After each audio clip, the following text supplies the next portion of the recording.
So, so thank you very much for attending my talk until the third part. So in this third part, I'm going to talk about proof somehow of this blow-up decomposition theorem. So, so before that, I just give you several examples of the reduction conjecture I talked yesterday. So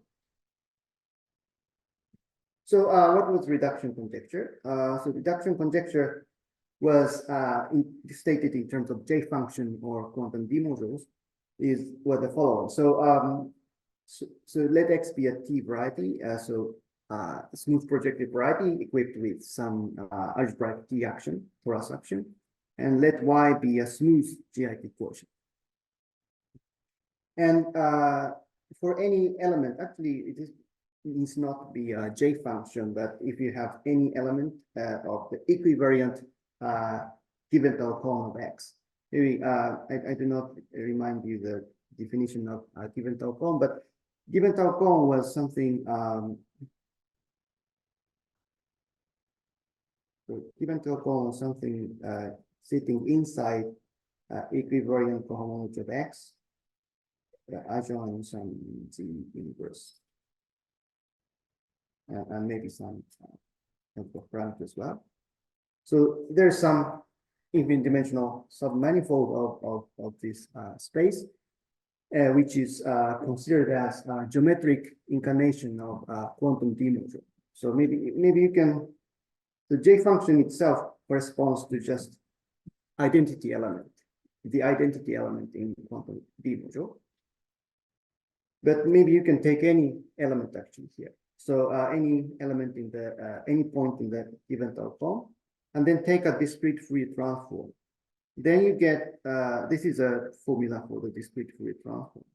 I explained yesterday. So this curly S operator is some combinatorial operator defined only in terms of topology of X and normal bundles of fixed locus, and you also sum over some another new variable, formal variable S hat, which will be a knockoff variable for Y, essentially.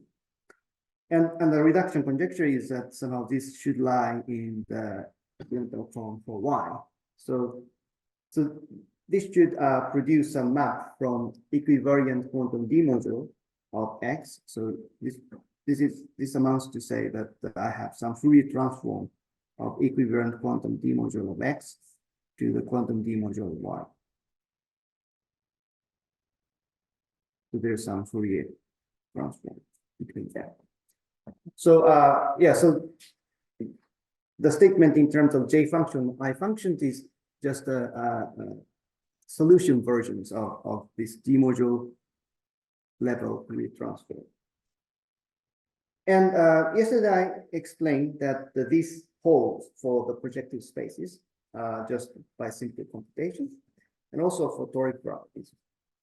And so maybe a slightly non-trivial example here is the case I showed with Kyoto. And so let us consider, so this is relative version of the projective space. So let me consider the projective bundle such that the dual of the projective bundle is generated by global sections. So I start with vector bundle, and this condition is necessary. So generated by global section, this is necessary to have well-defined non-equivariant quantum cohomology. But yeah, and also to state this theorem below, I need this condition. And I consider a scalar, fiber-Y scalar action of S1. Then obviously the quotient is projective bundle. And we have this theorem. So this is just a reduction conjecture in this case. So if I take equivariant J function, sorry, maybe I forgot to write equivariant J function of V, equivariant J function of V, and its discrete Fourier transform is just of this form, just like this. This lies in the given Teleman of the projective bundle, the total space of projective bundle. Here, So maybe I'm here writing just S hat variable. S hat variable appearing here is now Q corresponds to this Q variable, little Q variable. So this little Q variable comes from a Seidel representation of shift operator, and that corresponds to a Novikov variable associated with a line in the projective space, in the fiber of the projective bundle. And I have this P here is the first class of the relative O1. And actually, this theorem is a generalization of Alesi and Brown neural theorem. Which they show is for when V is a direct sum of line bundles. And the proof is actually not so difficult. In this case, you can embed V into some trivial vector bundle and then use Kotzky-Ventral theorem. And actually, maybe only non-trivial theorem, maybe not on, but some non-trivial theorem I use is mostly use this Kotzky-Ventral theorem, and together with some virtual localization.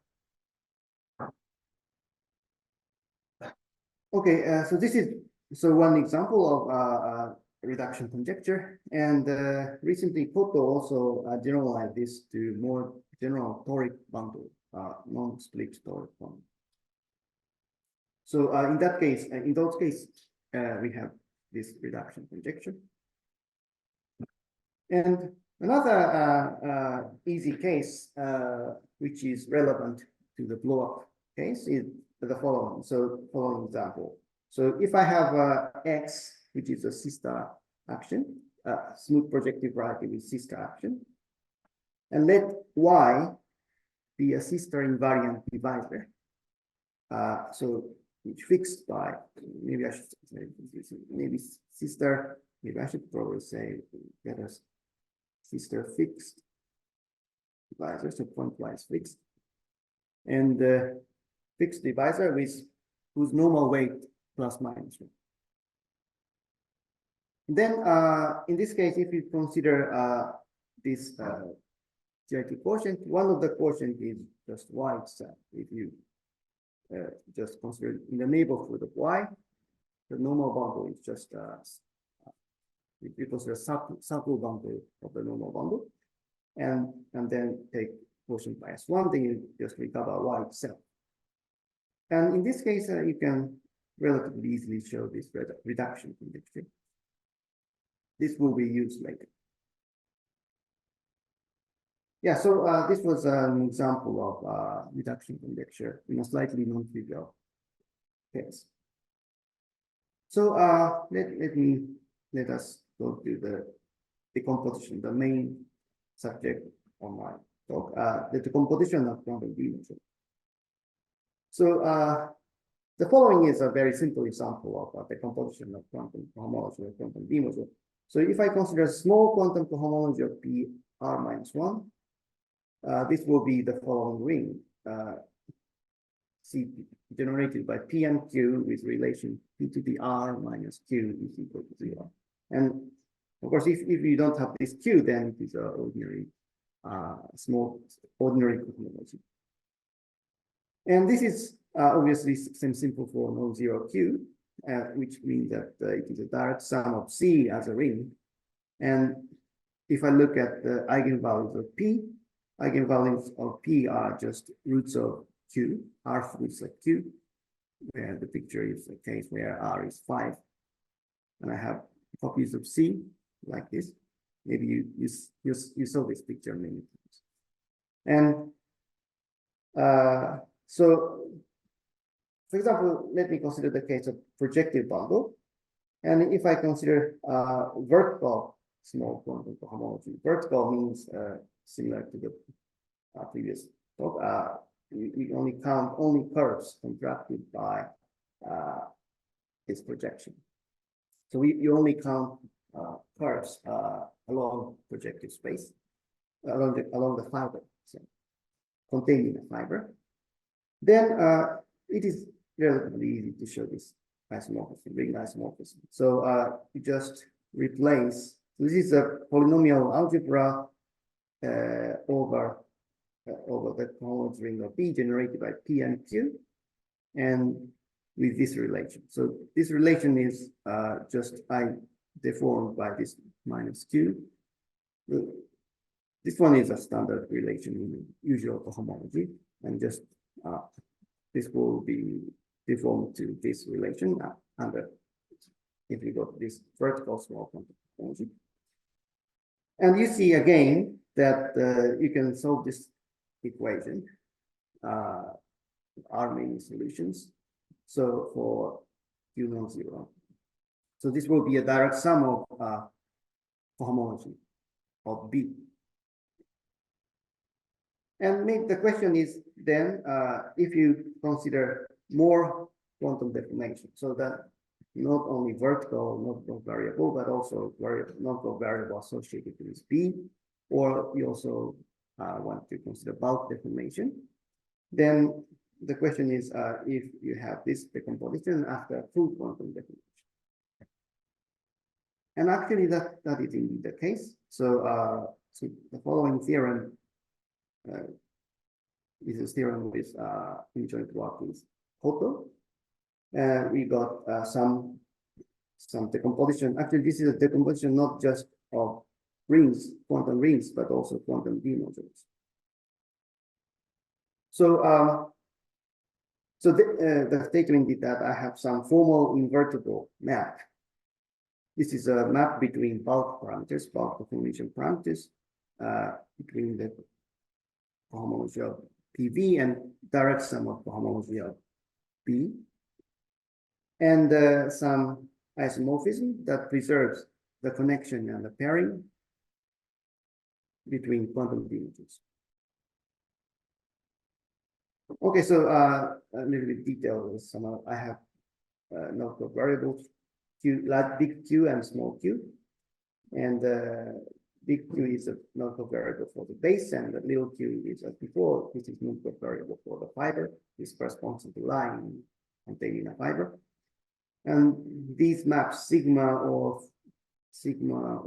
this phi are defined over a certain form of coercive ring. So I need to invert Q, some Q, and also take R fruits of Q. And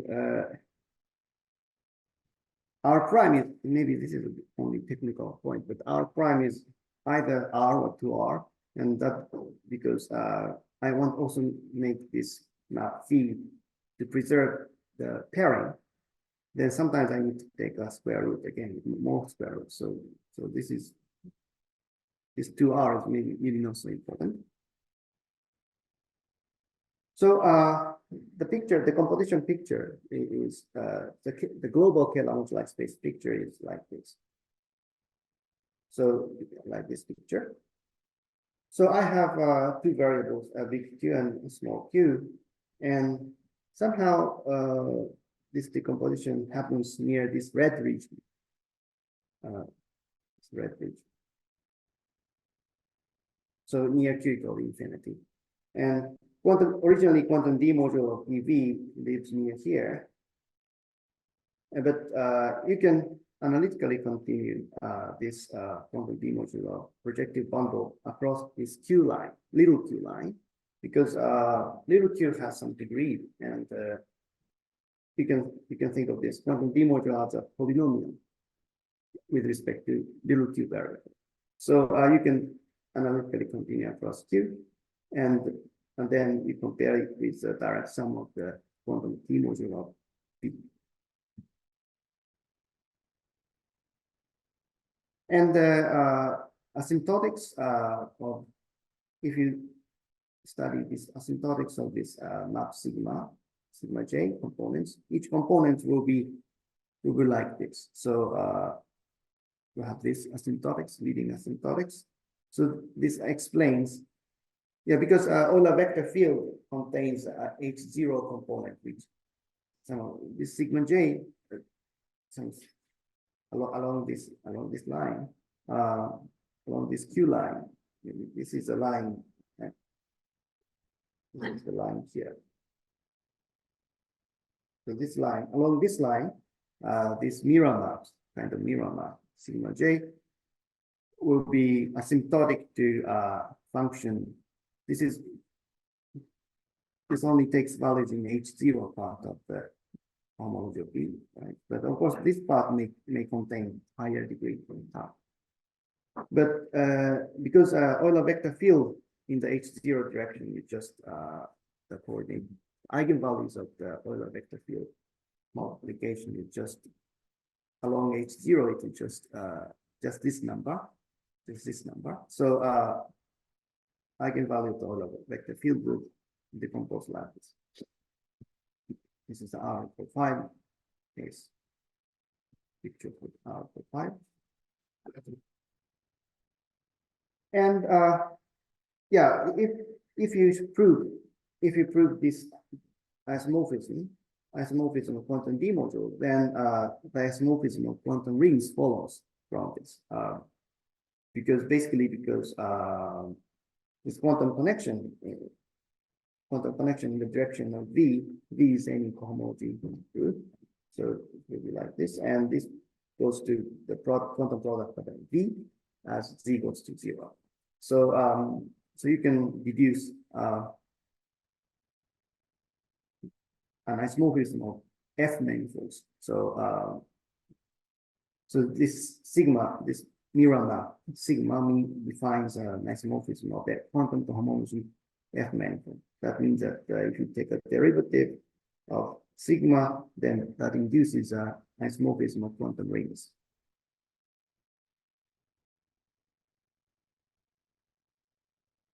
This was a case of a projective bundle. And the blow-up case is a bit more complicated, but similar statement. So blow-up case, maybe just recall the setup. So X is a smooth projective writing, and Z is a smooth subvariety of dimension R. And let X tilde be the blow-up. Then similar statement. So there are some formal invertible map between the bulk parameters. This is the formal invertible map. And isomorphism of quantum D module of X tilde and direct sum of quantum D module of X and R-1 copies of quantum D module of Z. R is a dimension of Z. And maybe for the statement, I need some extension of the node-of ring to a common ring. So in my setup, my node-of ring is a kind of a completed group ring of the monoids of effective curves. But if you compare the rank of the H2 and somehow different, rank of N1, this actually rank of N1 for X tilde and X and Z are maybe all different. Anyway, we can extend somehow not the ring to a common ring. If that the way of extension will be clearer if I explain after I explain the proof. But I need some extension of the ring so that we can talk about quantum D module over the common ring. And the picture is global Kaehler moduli space picture is like again like this. So I have again some Q, little q and big Q. Little q corresponds to the line in the exceptional divisor. So exceptional divisor here is a projective bundle of the normal bundle of Z. And you have some line similar to the projective bundle case. And there is some associated non-proof variable there. So here, and somehow basically what's happening is somehow I'm just analytically continuing quantum D module along this line, along this Q line, little q line. And the asymptotics of the mirror maps is formal invertible map. will be given by this as q goes to infinity. And that explains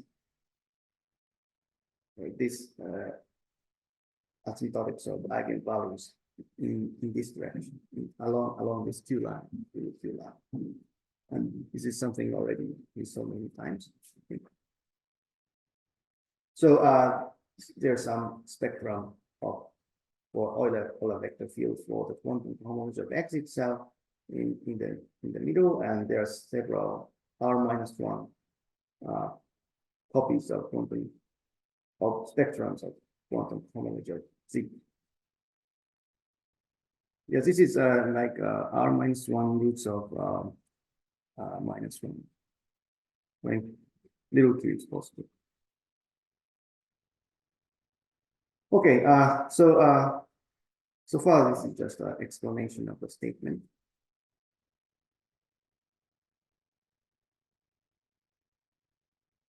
So let us go to the strategy of the proof.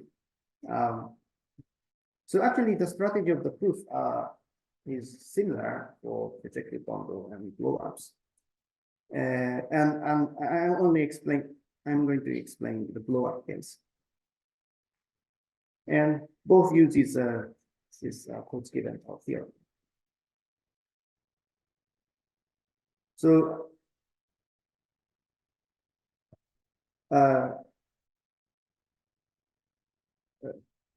some key object in the proof is this master space, which is a blowup of X cross P1 along Z cross Z1. So this is master space in the sense that if you take a theoretic quotient of W, then you get either X or X tilde, depending on the stability conditions. So maybe the geometry of this master space will be pictured like this in this picture. So this is somehow because I started with X cross P1, it is something like a product of X cross P1. This is a P1 direction. And yeah, X is just X cross infinity. I think of this X as X cross infinity. X cross infinity is identified with X. And there is some exceptional divisor. This part is exceptional divisor. This is in formula, this is a projective bundle of the normal bundle of Z in X plus trivial bundle.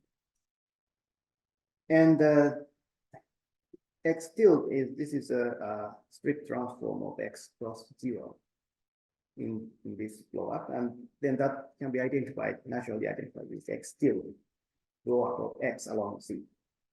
And this exceptional divisor intersects with X tilde transversely along the exceptional divisor for X tilde. This is the geometric picture for W. And then, for example, if I consider the moment map for the S1 action, then picture it's like this. So by the way, the fixed locus of W consists of 3 components. So fixed points consist of X, the top component, or Z. Z is just maybe represented by a point in this picture, and X tilde is a X cross 0, strict transform X cross 0. And so these 3 fixed components are critical points of the moment map. And so moment value will be divided into maybe 4 regions, but only 2 regions have non-empty GID quotient. So here is a chamber for X. If I take any regular value in interior point in this interval and then take a symplectic quotient, you get X. And if you take a regular value from here, then you get X tilde.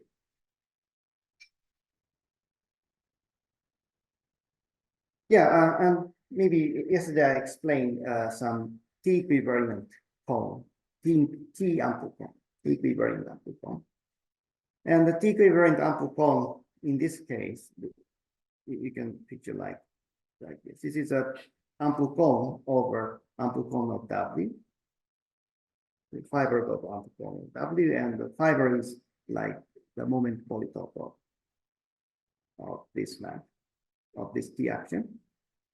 And I have two chambers. There are two chambers. This is the picture of the total form is T ampliform of W. And then if we take the dual polytope, this will be the moment somehow. This is something I call the global Kaehler moduli space, and the equivariant quantum D module W lives naturally on this toroid variety. And I would expect that at this cusp you get quantum D module X, and at this cusp you get a quantum D module of X tilde. Yeah, so this is and then maybe you can connect, you can study the relationship between the quantum D module X and the quantum D module X tilde. They have different ranks, by the way, of course, because blow up changes the cohomology, dimension of the cohomology, so they have different ranks, but they should come from the same quantum D module, equivariant quantum D module of W. Here, maybe it is maybe interesting to compare the rank of the cohomology. More precisely, I was working algebraic curve classes, but just ordinary topological H2, equivariant topological H2, will be three bigger than the H2 of X and 2 bigger than the H2 of X tilde.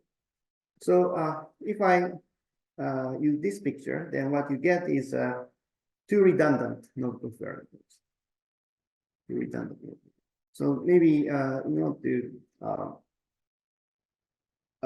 obtain the most economical version of the blow-up formula, you may need to eliminate these two variables.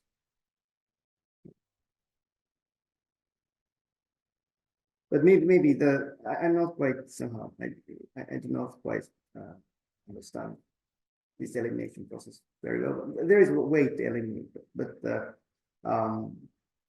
there's some small problem here, but maybe that's probably not the issue. So here is the strategy. So we construct maps of D modules. So the first step, we construct maps of quantum D modules. So namely, I start with the quantum D module, equivariant quantum D module W, and then maps to the quantum D module X, quantum D module X tilde, quantum D module Z. So there are three things, and actually this is the R-1 copies of quantum D module Z. And this Fx tilde, Fz are all Fourier transform. So Fx and Fx tilde, they are either discrete, both discrete and continuous Fourier transform. So discrete Fourier transform is the one we saw in the reduction conjecture, because X and X tilde are, as I said, geometric quotients of W. So you have some discrete Fourier transform if the reduction conjecture is correct. And actually we proved that the reduction conjecture holds in this case. So this is and there's another one, Z, this another fixed component in the middle. So fixed component, so maybe I go back to this picture, then this is, there was this fixed component, and Z itself is not a GIT quotient of W, but still you can define some continuous Fourier transform. So there are two kinds of Fourier transform. So as I said, there is a discrete Fourier transform, which is associated with GIT quotients that already appears in the reduction conjecture, and the continuous Fourier transform that is associated with more generally in general context to fixed locus. And here you use this Cox-Gibbon-Tau theorem. And actually, the reduction conjecture follows by showing that this discrete Fourier transform equal the continuous Fourier transform. And this is some easy complex analysis actually. Some integral equals some continuous integral is equal to the sum of residues. Maybe I'll say a little bit more later. And yeah, so I first construct these map of D modules, fx, fx tilde, and fc. And then I need to show that this map, fx tilde, will be an isomorphism after completion, certain completion. And so first I consider the submodule. This is a little bit technical point, but maybe important point. Submodule inside the D module W is Q inverted of this one. So maybe this notation was from the previous talk, maybe. So this is a dual column of the column of X tilde, and I take an integer point inside. And they act on quantum D module by shift operators, but they do not necessarily preserve the quantum D module W. So they may, you may need to invert Q, this non-preserved Q. So it is contained, if it is contained in quantum D module W if you invert W. And this submodule is maybe technically a point of quotient. So it is probably not just a tensor product. So originally this quantum D module W is a module of this string. So that is a equivariant Mori form. So Mori monoid.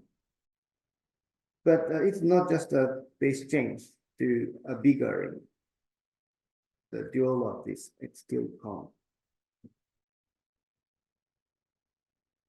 So maybe I should remind that so this METW.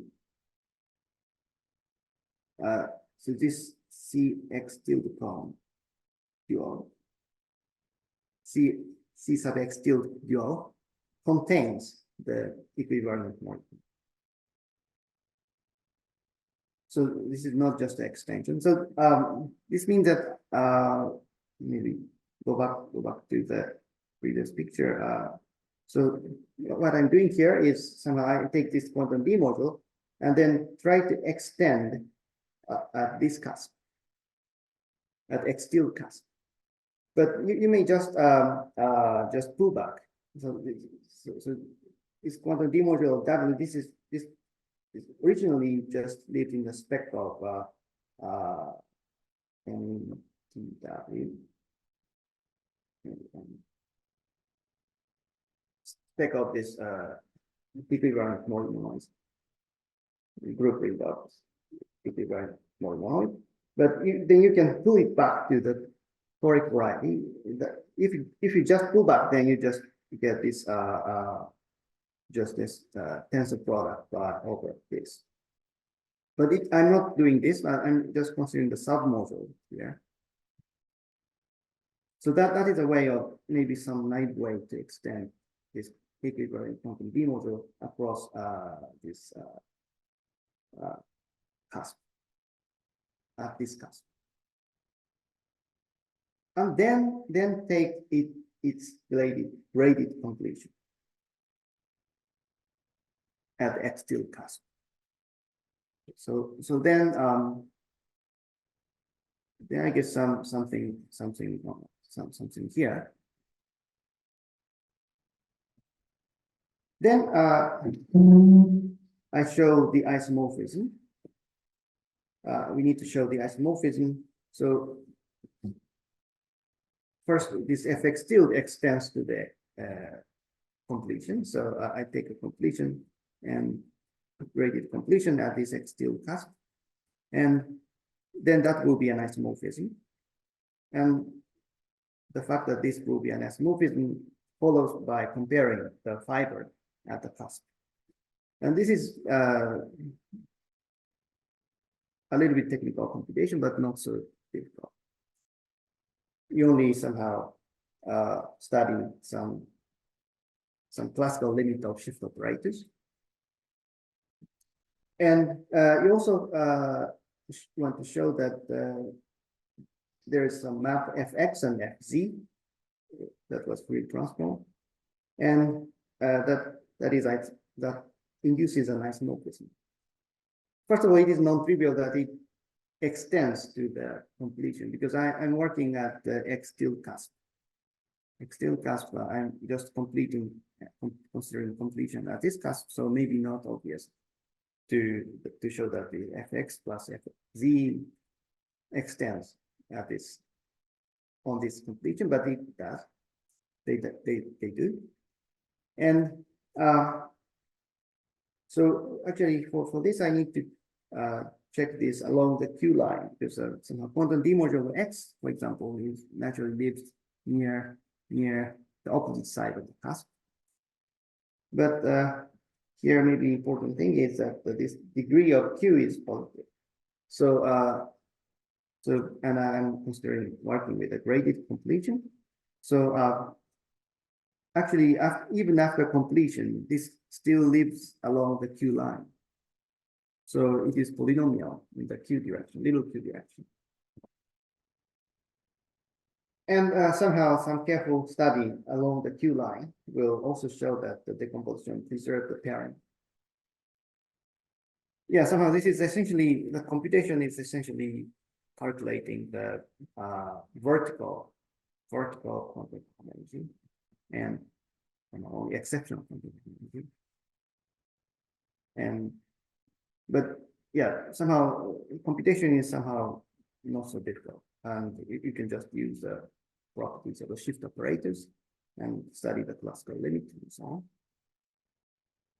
And yeah, so as I said, this fact that the degree of Q is positive plays an important role, and this fact corresponds to the fact that the blowup is along the smooth center is a discrepant transformation. And yeah, maybe if you want to consider more general GIT variation, then sometimes degree of Q may be the corresponding variable Q may have degree 0. And in that case, maybe you probably need additional analysis. But as far as degree Q is positive or negative, you can probably do the similar analysis. So, so far, any questions?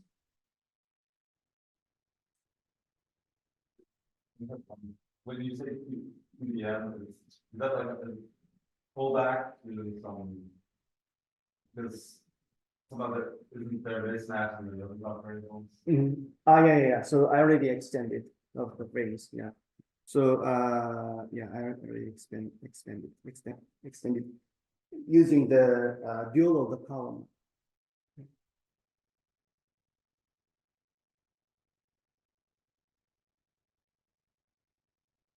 Okay, so maybe remaining 20 minutes, I explain a bit more technical points. So this is maybe technical for the topic. So continuous Fourier transformation associated with fixed locus. So so I need some ingredients from Fox-Bielenthal theorem. So I explain twisted property invariants. So let E be a vector bundle with fiber-wise scalar T action. Maybe scalar T action. I don't know. Yeah, maybe it can be more complicated representation. So some arbitrarily linear representation on fiber. But the point here is that T acts trivially on X. So now X is different from maybe the same, but somehow here X is another abstract X, smooth projective variety X, and then T acts trivially on X. But it acts on a fiber non-trivially. And then I consider universal stable map. So C to X is some family of curves, and X0 and D, X0 and D is a moduli space of genus 0 stable maps, and I is a universal family, and F universal stable map.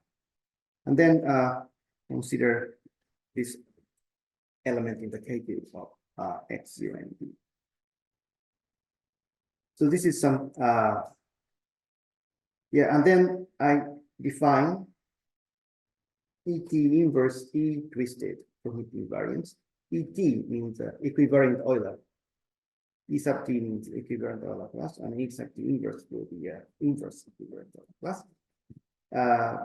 E twisted equivariance is defined by replacing the virtual class with capping the inverse equivariance inverse Euler class of inverse equivariant Euler class of E0 and D.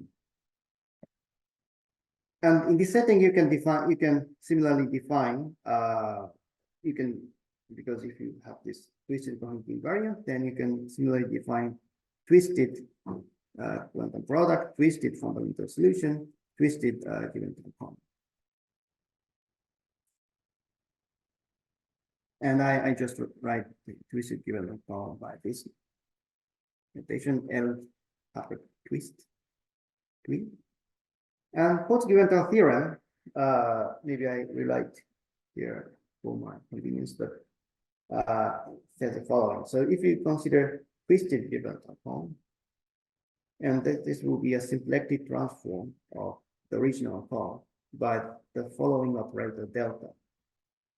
The delta is, maybe I here give a delta inverse instead of delta. Delta inverse is given by the asymptotic expansion of the product of gamma functions. So, so here delta, sorry, this middle delta ranges over all T equivariant chain roots of E, and so the right hand side will be a function.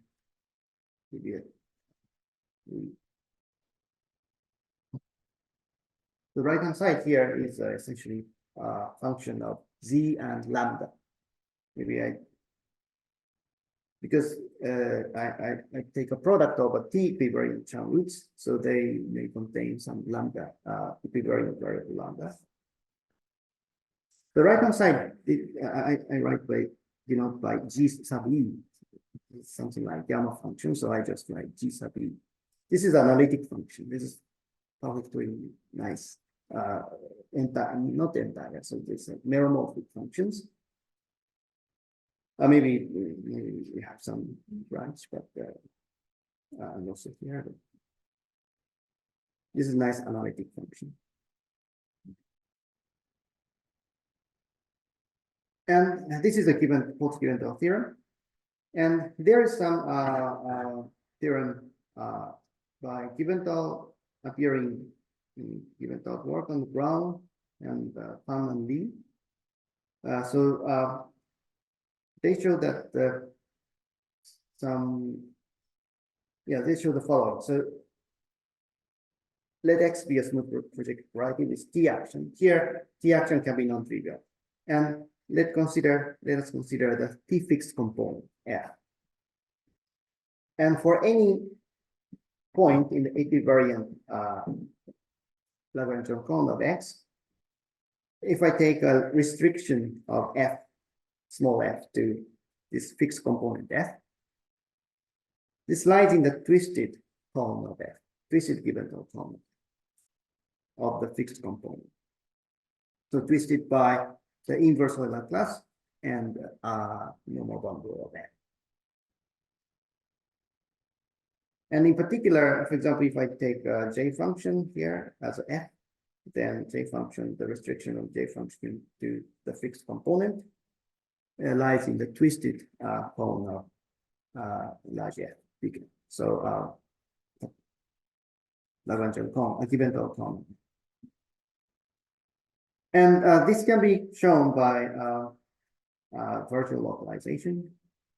So basically, yeah, so maybe I'm not going to go into the full details, but somehow if you try to compute J function or point on the given cone by virtual localization, then you just consider sum over fixed T-fixed stable maps. And T-fixed stable map will be, we have many components, but will be only like in genus 0. So it will be a tree of genus 0 curves, either contained in such fixed component or one-dimensional orbit, the closure of the one-dimensional cross orbit connecting those fixed points, fixed locus. And somehow if you look at the contribution, so if I restrict the point from the Lagrangian cone, given the cone to big F, then I want to consider, so this is an output of this J function. And I need to consider this kind of configurations. And then you can think of this as a twisted graph equivariance. If I only look at this red component, then you can think of, and then there are lots of branches attached to it. And the branch all have the same contribution. So so you can rewrite a point, the restriction of F to big F to as a graph in terms of twisted graph equivariance. It's something like a local graph equivariance along F.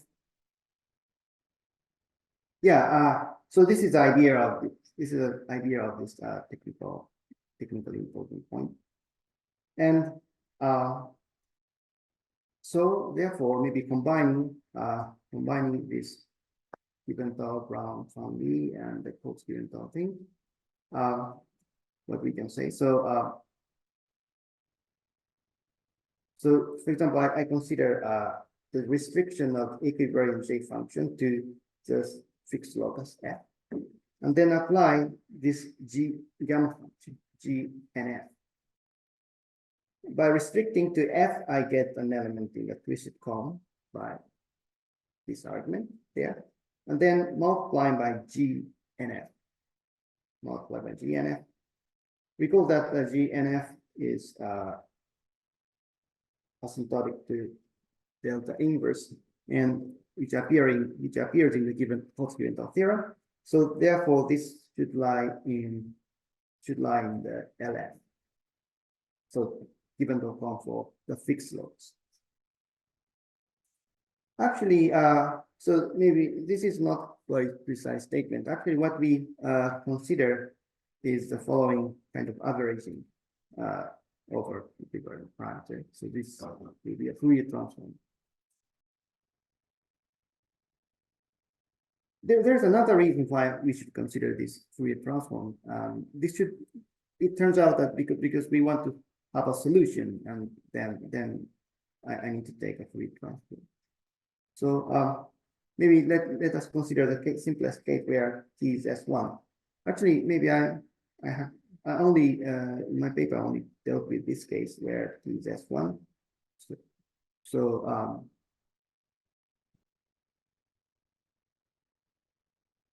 So for simplicity, I take a splitting of exact sequence given by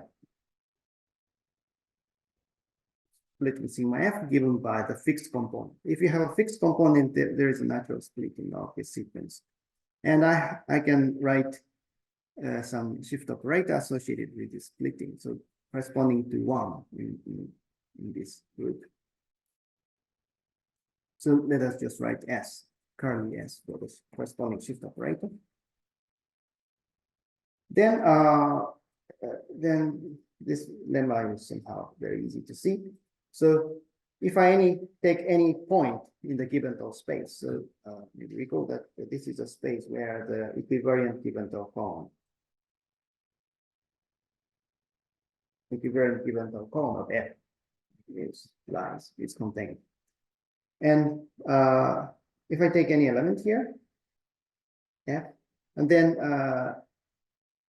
restrict to a fixed component F, and the cup product is G and F.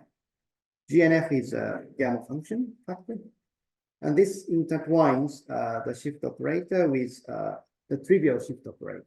The trivial shift operator is just shift the equivariant parameter lambda by minus c. So because I restrict to the fixed component dash F, it makes sense to say this shift equivariant parameter by minus c. And this is actually just a consequence of the difference equation for the gamma function. Maybe I already mentioned this yesterday. And therefore, if I consider the Fourier transform like this, in this red box, so here, this intertwines curly S shift operator with just a new variable S. So there's new variable S here.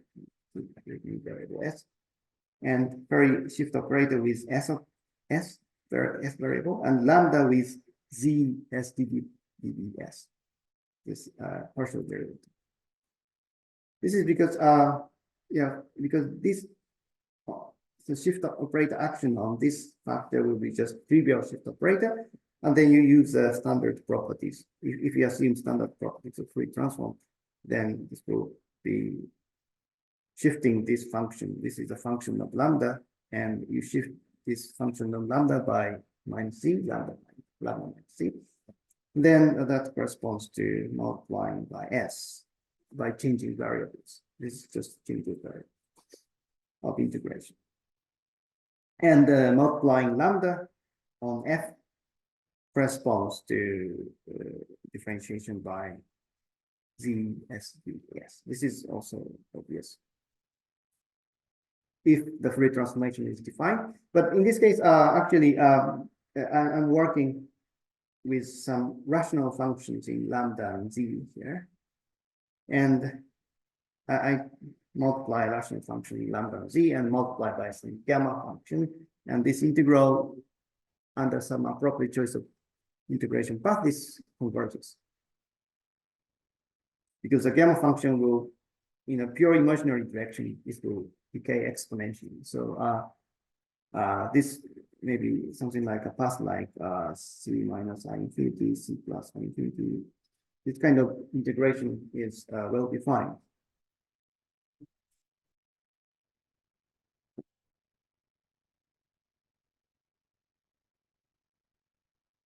And yes, so you can just consider analytic integration, that also possible. And this is an analog of Mellin-Barnes, not nano, but it's exactly Mellin-Barnes integral. But you can also take a Starling approximation and some formal asymptotics of this integral by using the Starling approximation. So Starling approximation gives you that this function of lambda and z, which is cohomology value function of lambda z, will be expanded like this. So maybe there's some factors, and the leading factor as z goes to 0. This is a, sorry, that you will say this is a as z goes to 0. The asymptotics as z goes to 0. Maybe in a particular angular sector. And there's some interesting function, very simple function, something like lambda log lambda minus lambda. Here alpha belongs to some integer multiple of z. And then you consider this Mellin-Barnes integral in the red box. So this is the Mellin-Barnes integral.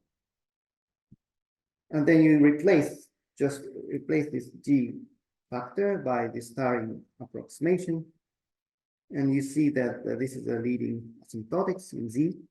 And there's some constant factor and 1 plus OZ times something. And this function, this phase function, This phase function is something called twisted superpotential in the context of GLSM. And what I do is expand the integral in Taylor series at the critical point of this phase function. And then do some term-wise Gaussian integral. This is standard procedure of asymptotic analysis. So for instance, maybe you can more explicitly, for example, T weights are of normal boundary are W1 lambda dot lambda n Wn lambda, where Wi are some integers. Then this is superpotential. The phase function will be like this, and then critical point of this function. There are W many critical points. So where W is the sum of weights. So here, because I was considering discrepant transformation, so the W will be non-zero. And in our case, so when we apply this to W, it's under master space. And then you get like W many asymptotics of solutions, and this is something closely related to the eigenvalues of Euler vector field. Euler, yeah. And Cauchy-Benthal theorem now implies that this formal asymptotic expansion belongs to the Benthal form of F, and therefore you have a map between Benthal form by take a formal asymptotics of Fourier transform, and then you get a map between quantum dimensions. That is somehow the strategy. And if you apply this to our master space, then this Z, fixed component Z, has normal weights one, single one, and R many minus one. So there should be R minus one many critical points of the phase function and R minus one many components of the quantum D module of Z.